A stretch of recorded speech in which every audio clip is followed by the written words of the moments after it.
Seed सेलने officially तुमच्या MHCD 2026 एक्झामचे dates हे डिक्लेअर केलेले आहेत, ते पण दोन्ही अटेम्प्टसाठी. काय ते एक्झामचे डेट्स आहेत तर ते मी तुम्हाला ह्या व्हिडिओमध्ये सांगणार आहे. बट त्याआधी जर अजून तुम्ही मला फॉलो नसेल केलं तर लवकरात लवकर मला इंस्टाग्रामवर फॉलो करून घ्या, कारण की असंच मी तुम्हाला इन्फॉर्मेटिव्ह कंटेंट प्रोव्हाइड करत असतो. सगळ्यात पहिले आपण फर्स्ट अटेम्प्टचा बोलूया. तर फर्स्ट अटेम्प्टसाठी PCM ग्रुपची एक्झाम ही पहिले होणार आहे. तर PCM ग्रुपची एक्झाम ही 11 एप्रिलपासून ते 19 एप्रिलपर्यंत असणार आहे. त्याच्यानंतर जर आपण PCB ग्रुपची एक्झामचं बोललो तर PCB ग्रुपची एक्झाम ही 21 एप्रिलपासून ते 26 एप्रिलपर्यंत असणार आहे. तर हे झालं फर्स्ट अटेम्प्टचं. सेकंड अटेम्प्टसाठी सगळ्यात पहिले PCB ग्रुपची एक्झाम आहे आणि PCB ग्रुपची एक्झामसाठी 10 मे पासून ते 11 मे पर्यंत तुम्हाला टाइम पिरियड दिलेला आहे. आणि PCM ग्रुपची एक्झामसाठी 14 मे पासून ते 17 मे पर्यंत तुम्हाला टाइम पिरियड दिलेला आहे. आता जे मी तुम्हाला फर्स्ट अटेम्प्ट आणि सेकंड अटेम्प्टचे डेट्स सांगितले हे तुमच्या टेंटेटिव्ह शेड्यूल आहे, जे की सीड्स यांनी त्यांच्या नोटीसमध्ये सुद्धा मेन्शन केलेलं आहे.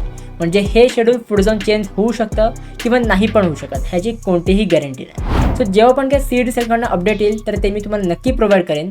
आणि जर तुम्हाला असंच कंटेंट पाहिजे असेल, असे तुम्हाला इन्फॉर्मेशन पाहिजे असेल तर नक्की मला इंस्टाग्रामच्या आयडीला फॉलो करा. आणि जर तुम्ही ही व्हिडिओ यूट्यूबवर बघत असाल तर नक्की माझ्या चॅनलसोबत कनेक्टेड राहा, सबस्क्राईब करून ठेवा, म्हणजे असंच मी तुम्हाला इन्फॉर्मेटिव्ह कंटेंट प्रोव्हाइड करत असतो.